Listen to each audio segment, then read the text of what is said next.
say welcome, thank you. And it's now recording. Thank you.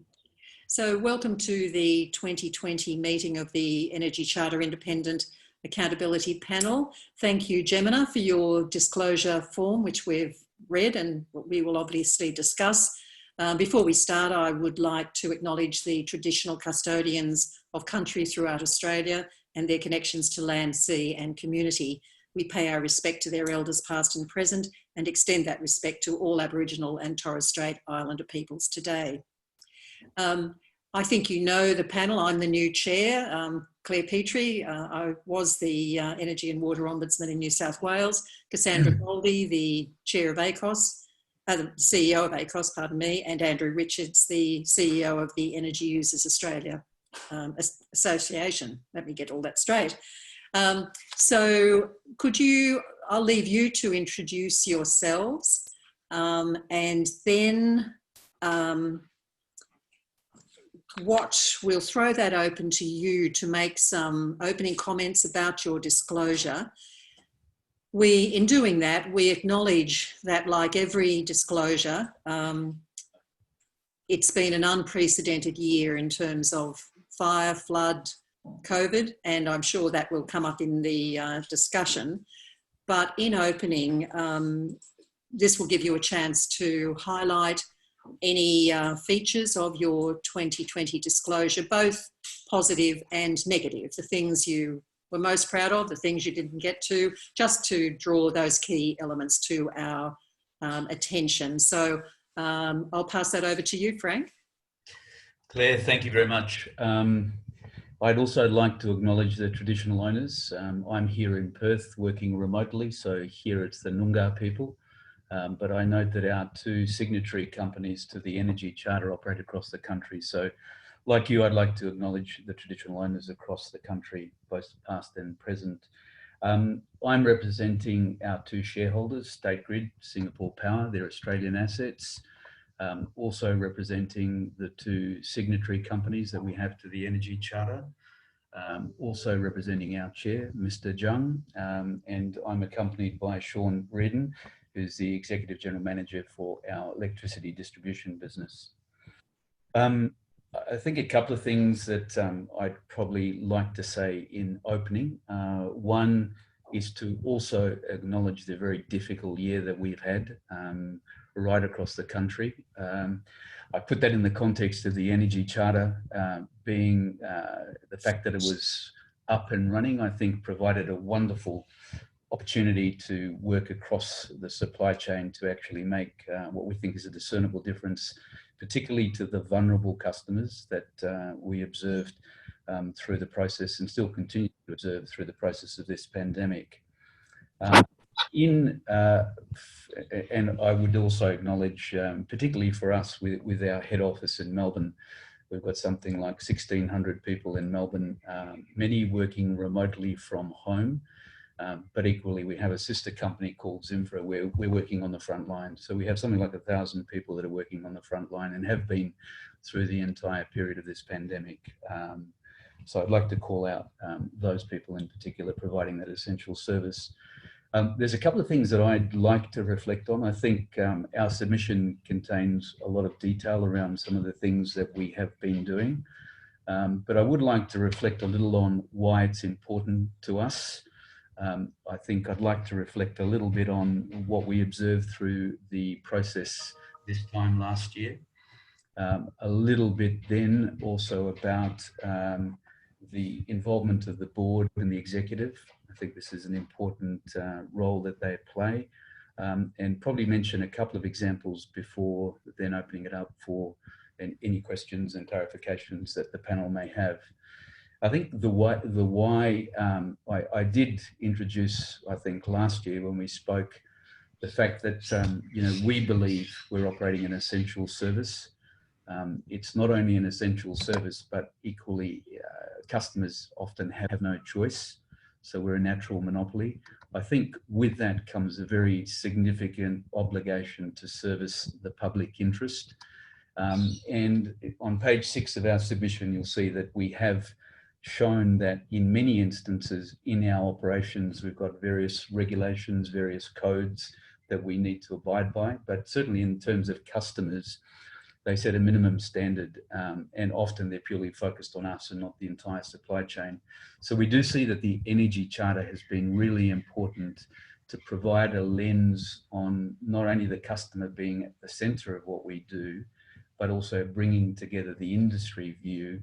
And I think as the panel observed last year, we certainly want to go above compliance, and we certainly want to put our good intent into action, which covers the supply chain. The other very important reason I think this is important to us is we genuinely believe that shareholder maximisation is but one element of what we need to do. And there's been a lot of discussion, I think, globally around that as a focus for companies, particularly I think last year through the business roundtable that they had in the US, where they deliberately stepped back from that and talked about the obligation that businesses had not only to shareholders, but equally to customers and equally to employees.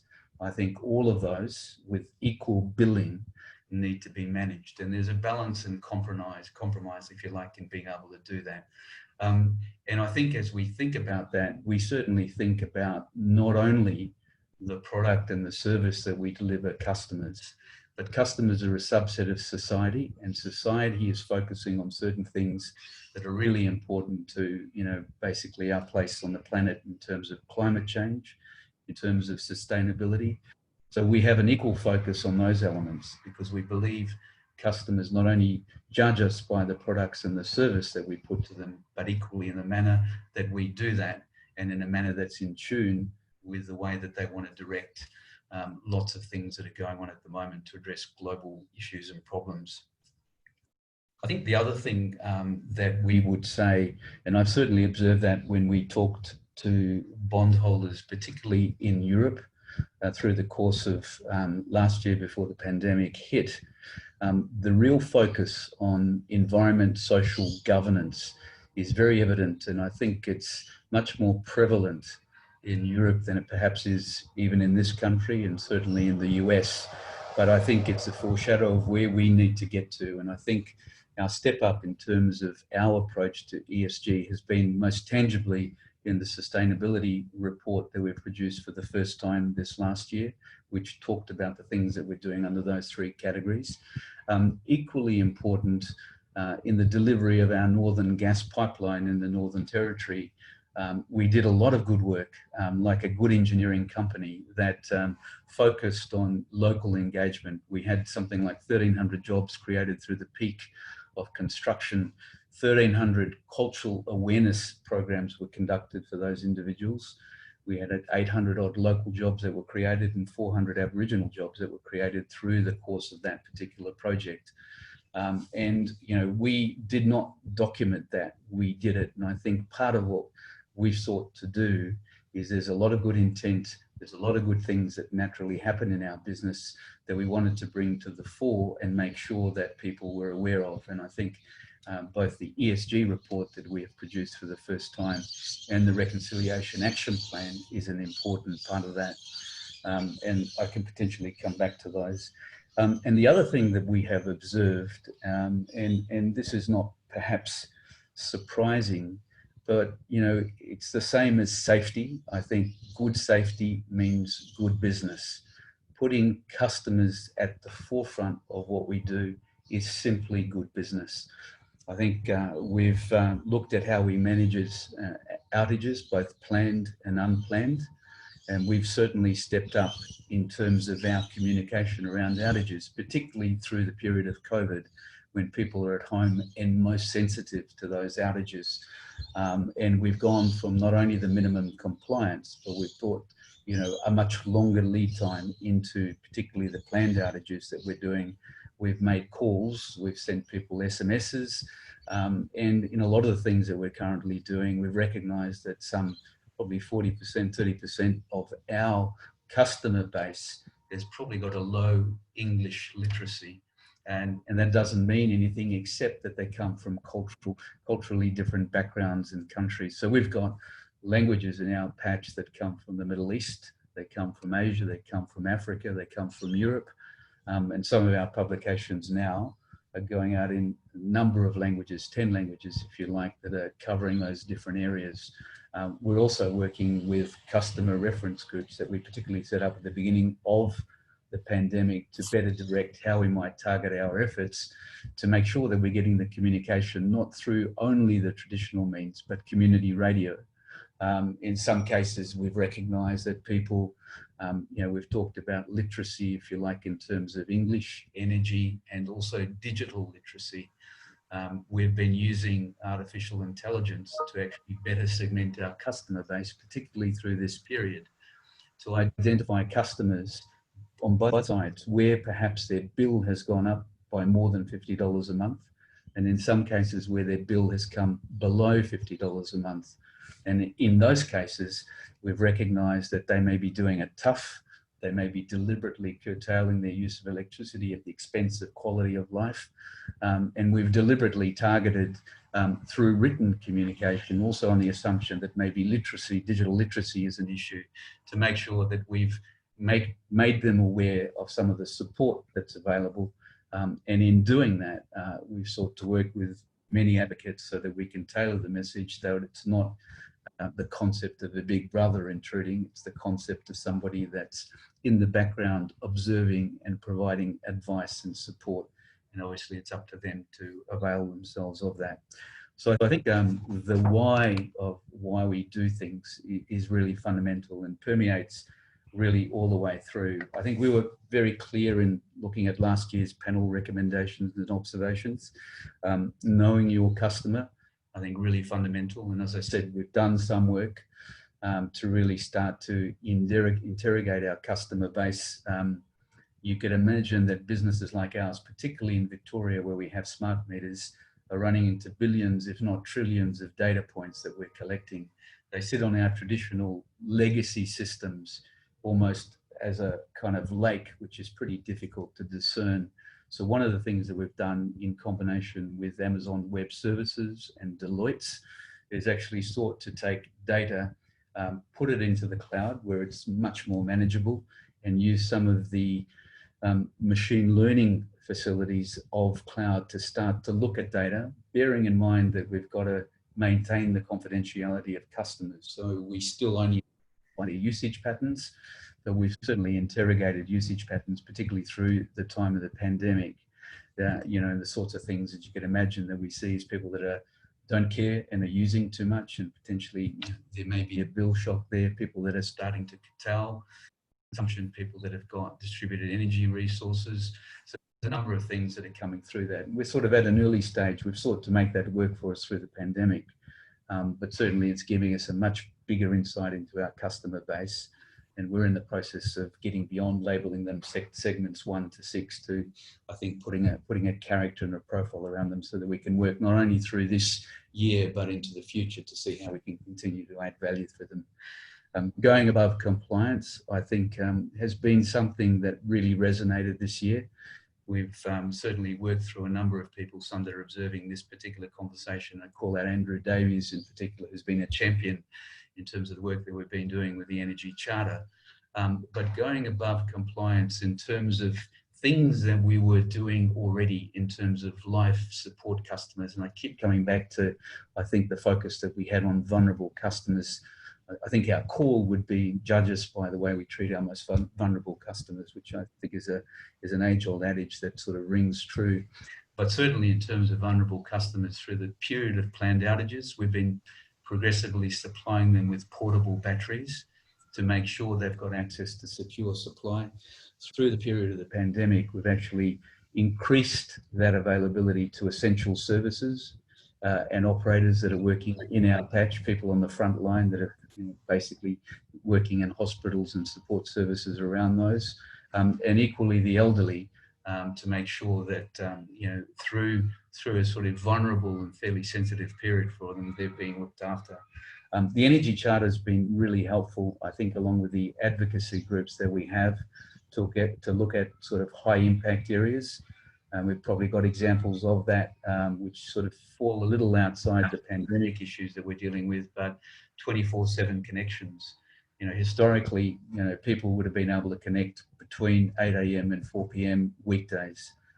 We've moved a long way to now allowing people to connect out of hours and on weekends. And we've set up a structure with Energy Australia and AGL that we've been working through in Victoria. We've brought that time down to about 1.5 hours. So make a call, on average, you will be connected with 1.5 hours, 24/7, it doesn't matter when.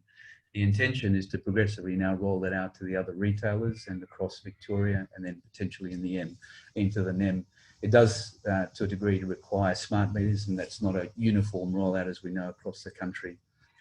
Metrics and closing the loop is something that we've been pretty focused on. That's what the panel kind of called out last year, to make sure that we are measuring the impact. And certainly, for example, on the outages in terms of planned and unplanned and how we've been managing those, we've seen significant take up of people visiting our website. It's a 60% increase through those periods because they know the information is available there.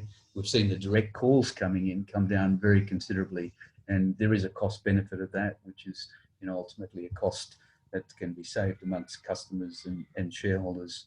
The other thing I'd acknowledge, and it struck me when I looked at the self-assessments of all the different companies that signed up to the Energy Charter, I think the retailers stand up as having, you know, a quantum above where we sit at the moment, and that's perhaps kind of natural given that they've got that customer contact through billing and through the things that they do to service customers directly.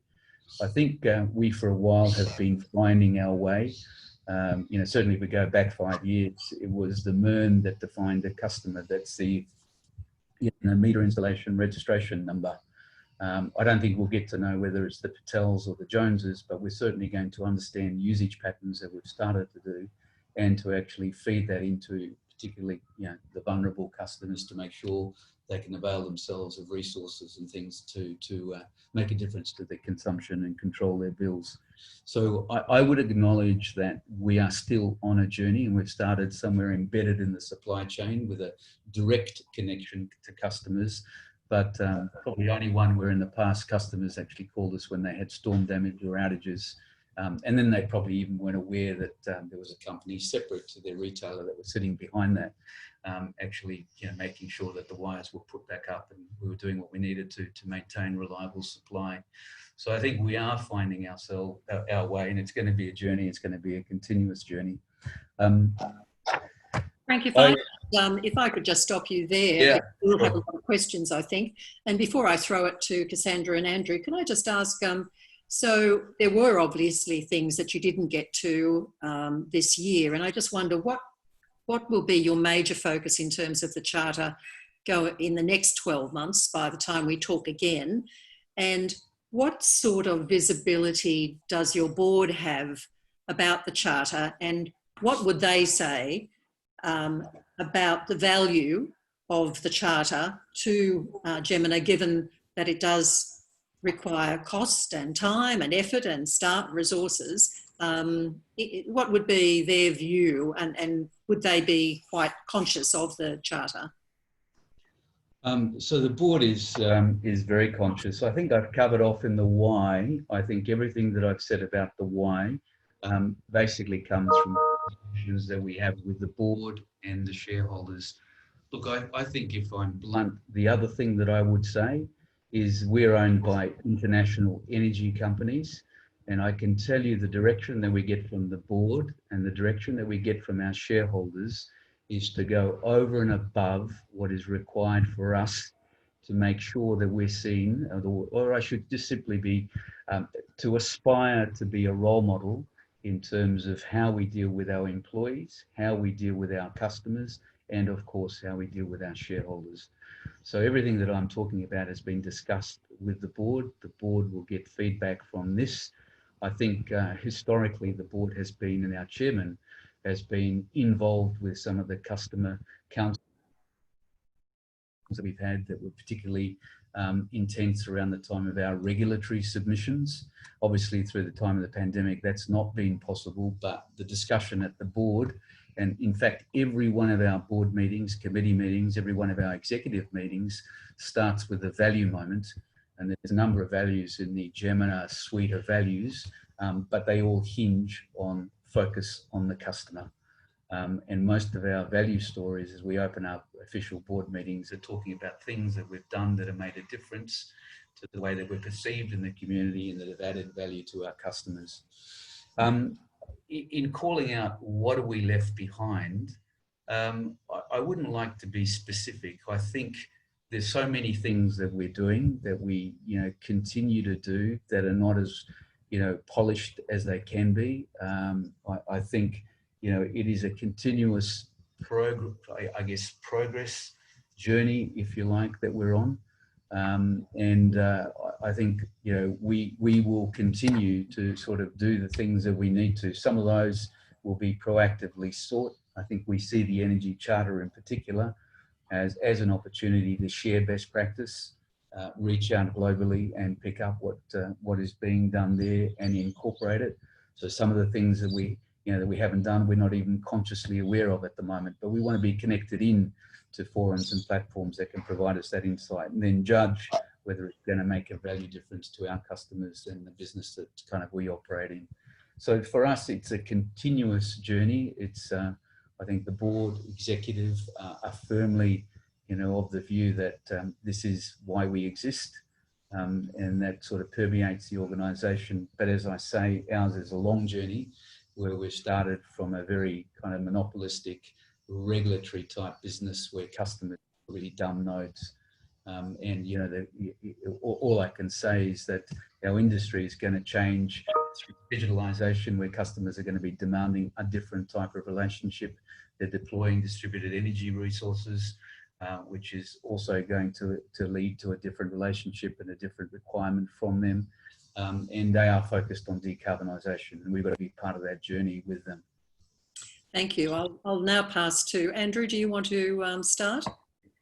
Yeah, for sure. Thank you. Thanks, Frank. Look, I've had a fair bit to do with Jemena over the last couple of years. So if you, a bit of honest feedback is that I've actually borne witness to some of that cultural shift. And so I think it's been very positive. And I've also seen through this role and the Better Together, the Jemena are really leading that. So congratulations on that. I think we've all still got a long way to go, but certainly I see Jemena as one of the leaders. So what you aspire to is what you're certainly getting to. So well done.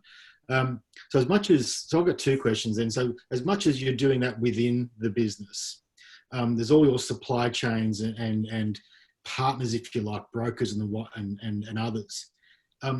How are you going about instilling some of these customer-centric culture aspects with them to ensure that the influence in the entire supply chain, in the same way that occupational health and safety, you would also want to make sure that your supply chains and contractors are complying. So are you doing a similar kind of thing with a customer-centric culture? I think we are, but it's probably one of the areas that we need to do more in. And I think we probably need to get to a point where, as I say that, I think we're obviously doing certain things in terms of those things that you have mentioned, and safety. Also, we have certain requirements when we're doing work in the Northern Territory, for example, to make sure that the suppliers that we are using are focused on local content and using local people. Very, very important element to us. But it is something that I think we can do more in as we go forward. I think one of the things, and it's a little bit of a tangent, but one of the things that we certainly observed is that when we were working in the Northern Territory on the NGP, it is one thing to come in and immediately announce your project and expect local people to suddenly miraculously develop the skills and the understanding of what they need to do to actually work, in a contributing fashion to your project. We know now through the experience that we've had that you do need to prepare the community. You do also, when you employ kind of local people, particularly Aboriginal people, they are potentially subject to different circumstances that they're used to, and they do need mentoring And, you know, at the end of a project like the NGP, which is what we're currently facing, is the so what. And one of the things that we've done in the Northern Territory with Karen Sheldon and the Saltbush Social Enterprise is look to actually contribute significantly to finding the right Aboriginal people that can become mentors, that can work with companies like ours to identify projects, but equally make sure that the local community, the supply chain, if you like, is ready to actually receive a project like ours, so that rather hit them cold and they miss out on opportunity because projects are always driven to deadlines, they have a lot of time to actually pick up, train, do what is necessary to be prepared, and then go through whatever process that you know, companies might run to select contractors and then be involved. And so we're certainly doing that in the Northern Territory, because the Northern Territory is an area that we expect to further invest in, particularly on, you know, gas, bringing more affordable gas onto the East Coast, and keeping with the government's you know, response to, you know, an energy and a gas-fired recovery. The Beetaloo Basin is seen as being very, very important. I hope you can do that. Frank will be cheering you on if you want to build some more pipelines out of the NT. We'd love to be able to do that. So speaking of that, my second question then, and it's quite a broad question, but it's certainly something that I know is top of mind, particularly for gas pipeline companies, is the net zero emissions by 2050, and how your view of how we're going to manage that, given you're probably investing in assets that will go past 2050. So how do we manage from a consumer cost point of view and a consumer risk point of view, balancing that against your costs and risk? How do we manage this transition to net zero emissions by 2050 if you're building gas pipelines today that will last for 50 years? Is there a conflict there that may impact on consumer prices? I think, you know, the one thing I observe in the public debate is that people have particular polarised positions, vested interest in some cases, and they're being put out there for a reason. Perhaps they ultimately converge on a sensible position. We tend to think of ourselves as, you know, custodians of the energy system, at least that part of it that we come into contact with. We work energy every day. We know the physics. We know some of the interactions. And it's not to be arrogant, but I think, you know, in our view, gas, if I can put it in these terms, we probably are not as good as we should be in communicating on a number of fronts of gas. One of them is just the benefits of gas, you know, in this country at the moment. Which run not only to direct employment, but indirect employment. There's people manufacturing gas appliances. There's Jim's Gas Plumbing sort of going through Canberra as we speak. You know, there is, you know, hundreds of thousands of jobs that are occupied with the gas industry today. And that's important to recognise. And we've been spending over the last 10 years, 35 billion a year developing export domestic gas infrastructure. That's one important point. I think the other important point is we've had, for the last 10 years, a significant build of renewable energy into the national electricity market. It's not been accompanied by enough fossil fuel, fossil-fired generation that needs to be put into the system. There's a real requirement, despite the big interconnections that will likely occur over the next 10 years, to have the right balance of renewables and a firm dispatchable generation source that can run for days, not for seconds and minutes, which is batteries, not for intraday, which is pumped hydro, but for days on end. And if we're not going to go nuclear, we're not going to go coal, it's got to be gas. And so gas has got a real role to fill right now to actually firm our system. And gas is not coal. It comes with 50% less emissions in generation. So the intelligent deployment of gas as we retire a whole lot of coal, 70% of our generation is coal at the moment, actually starts to clean up in any case, and you know, work towards decarbonisation by 2050, net zero by 2050. So there's a real role for gas that I think is the here and now that's needs to be acknowledged, and I think probably better understood. We then see into the long term that gas is going to continue to play a role. You know, that last 20% of electrifying sort of industrial heating processes is really expensive and might actually require the doubling of the electricity system, which comes at a horrendous cost. So We are looking at how we can potentially, repurpose some of our infrastructure, and particularly, for example, the distribution network that we have in Sydney. We talk about that having a future ultimately with hydrogen. And in the interim, we are looking at developing biogas, taking that, converting it to natural gas, and then putting that into the system. And that in itself avoids, if you like, the oh, it's got a garbage truck running past the front. Oh, is that you? Oh, you're at an airport. That's unusual. So that in itself avoids methane going into the atmosphere, and methane is 30 to 90%, 30 to 90 times, I should say, worse than CO2 going into the atmosphere. So I think there's a story around gas that kind of fits for us. It's not one or the other. It's a coexistence of technologies that get us to where you're talking about, Andrew, which is sort of net zero by 2050. Yeah. So rather than trying to say, look at accelerated depreciation and move some of that risk, it's about accepting that risk and trying to find alternative uses so we don't have to write things off or we've got to do what we can do to actually, we've got, in probably domestic pipelines, pick a number, but it's somewhere between 50 to 100 billion kind of invested. To move away from that as a country is, a significant issue that we should be very, very mindful of. So I think we see it as part of our job to see if we can, repurpose, the distribution system, for example, in a way that it works with, as we're doing in West Sydney with green energy. So if there's excess renewables, they're used to actually power electrolyzers, develop hydrogen, which goes back into the distribution system. So we've got to look at that to see whether that can work in the context that we want to get to in the decarbonisation pathway, and to not simply walk away from billions of investment that doesn't just come back to shareholders, it comes back to the broader community. This is a significant investment that we've got, and we see it as part of our responsibility to see how we can make that work in the context of the things that we're talking about.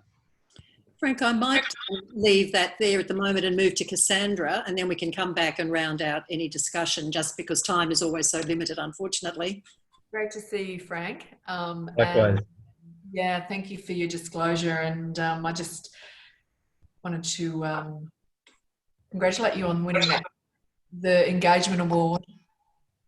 That the engagement processes, they are challenging to build them and to sustain them and to have them act in a meaningful way to impact on the way you do your work. It's an easy concept, but it's actually very challenging. And I guess I just wanted to invite you to give us a bit of a sense of how significant really this community engagement is for you. It's kind of, as you can know, sometimes it can be done and it's actually quite paper thin. Clearly, by winning this award, it's not for you. I think, that sort of checking about this. And then what you think is your observation about this is one of the strengths of the Charter is, of course, leadership by signatories and then having an impact on the culture of the industry as a whole. And so what do you see as being the weaknesses in the community engagement approach across the industry, given, you're doing what you can do, because we as a panel, really, I think I see we have really got to be listening to what's happening on the ground over this next period, or we're going to miss really terrible consequences. So for me, the core question is how deep, are you satisfied with where you're at in terms of the design of your community engagement, in terms of its scale? And then what do you see as being the power of whether it's through the Better Together work, in the advice to the industry as a whole about what needs to be done better around the community engagement side? So if I could pick it up in two parts. So I think the first part, and you forgive me for using this example, but it's probably dear to my heart.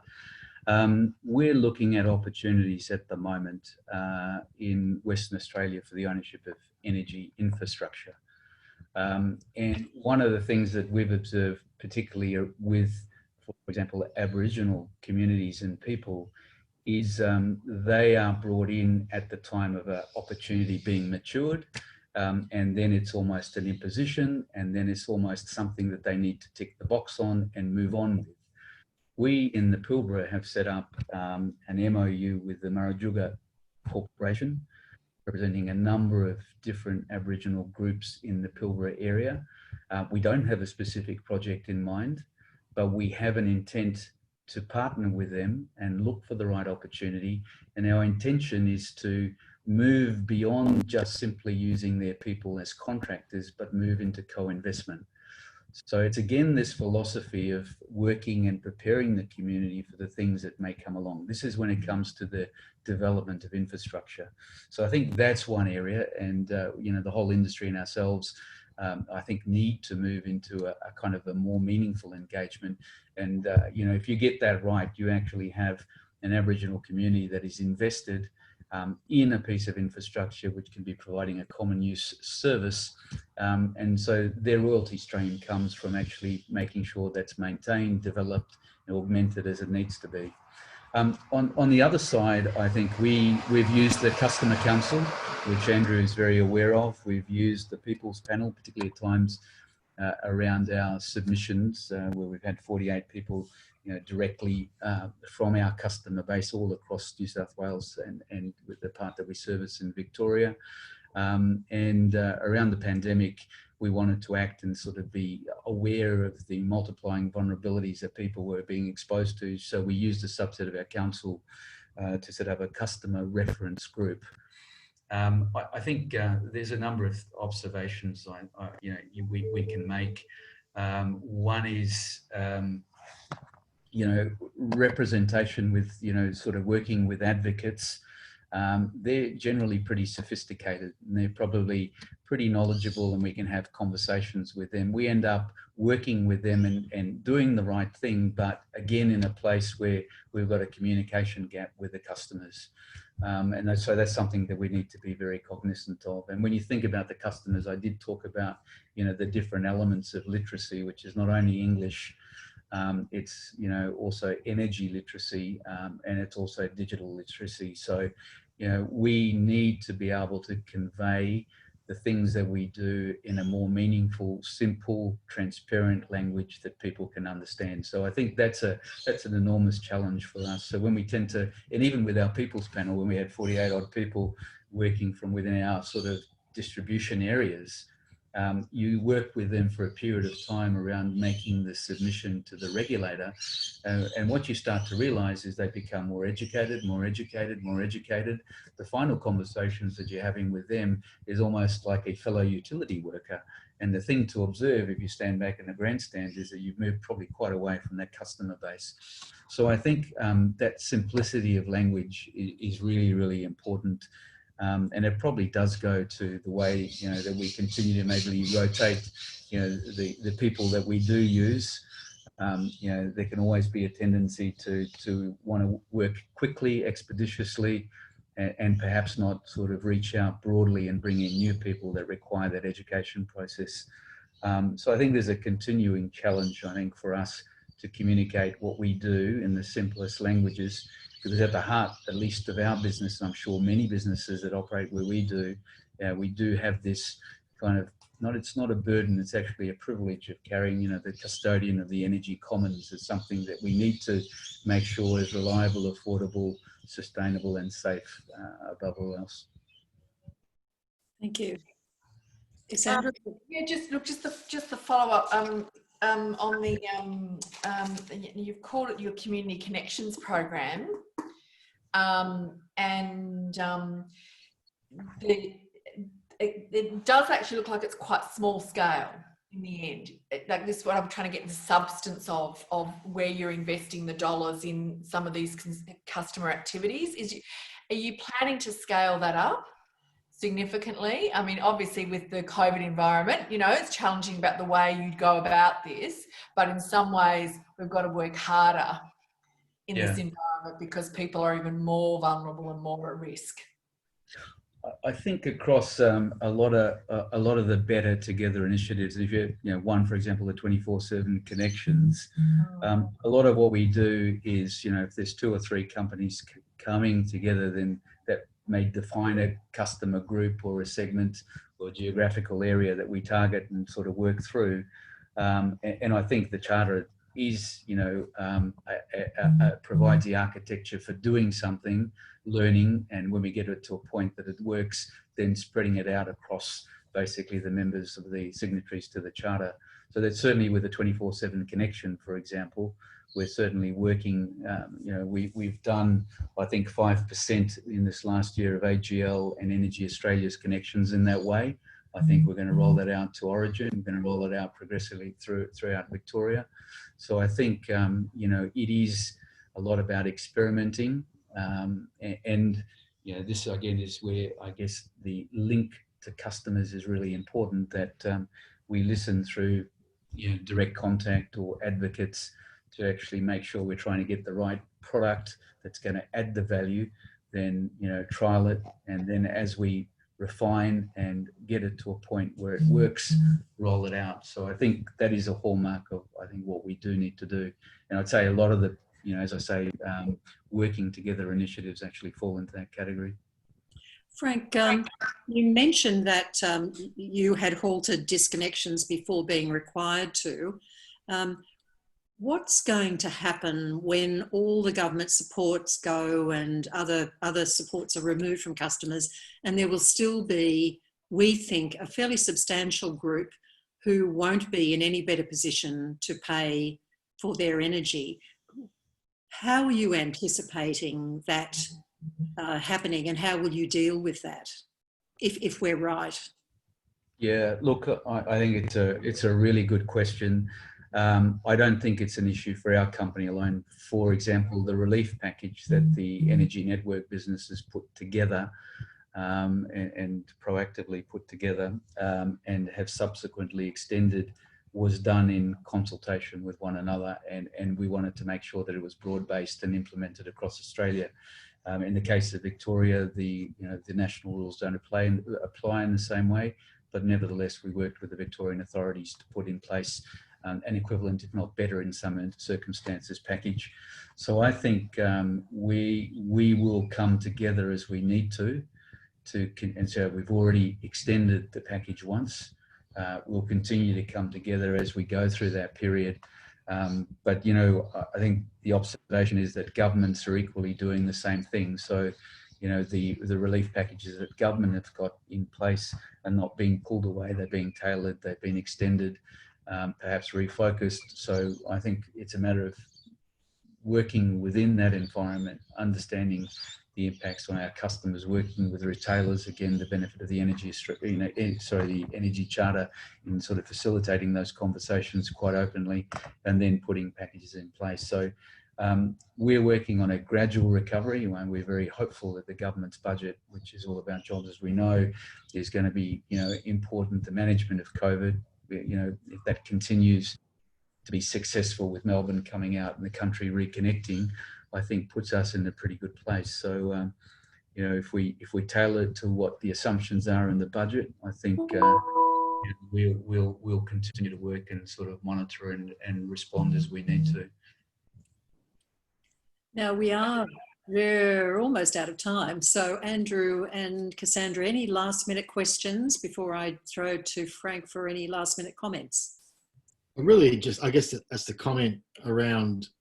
I think you're alluding to it, Frank, the value of the Energy Charter and the Better Together initiative, and just that collaboration. I know in your disclosure you talk about a number of areas of collaboration across the industry, and I think it's a really timely thing that's occurring, because, as you say, we need you to come together as an industry to have well coordinated packages going forward, whether it be in a COVID environment or some form of recovery. So I'd like to think that the Energy Charter is playing a positive role with that.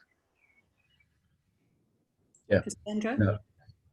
Yeah, just I'm going to ask Frank for you to give us your view on given the COVID impacts on vulnerability and affordability for households, if there was one thing that you think the panel should really flag up for charter signatories to work really hard on together to try and really make a difference over this next 12 months, what would it be? I think from our own personal observation, and there's a way to go, I think dealing with the most vulnerable, which is life support customers, the elderly, we've identified, but I'm sure there are more essential workers in the medical area, and particularly, through the period of outages, planned, unplanned. Unplanned is obviously more difficult, but planned, making sure that they're given every means to be able to work through that. So, we are providing portable batteries to life support customers. Are we getting all life support customers? Is our information meticulous so that we can say all 100% in our area are covered? I wouldn't like to give an answer to that. The elderly and those that, are not digital savvy or potentially from a different cultural background, how do we connect with those? So I think, as I said, we'll be judged on how we deal with the most vulnerable. How do we identify them? How do we contact them? How do we remove some of the barriers that might currently exist between retailers, network businesses, to actually make sure that our databases speak directly to one another, and everybody in the retail database and the network database is absolutely 100% accurate in terms of being able to identify those customers, and then in a way that is not confrontational, if you like, or overt, in terms of big brother, but how can we come in underneath and support and provide the advice in a way that is sensitively delivered, given the vulnerabilities that some of these people will have. Thank you. And on that note, I think better together was well chosen in terms of its wording. I agree. I'm sorry that we have run out of time, but thank you very much for your disclosure and for the discussion today. We look forward to meeting with you as part of the CEO Council as well. Thank you. Thank you very much. Appreciate it. Jemena. Thank you. Thanks, Frank, and everyone. Okay. All right. Thank you. Yeah.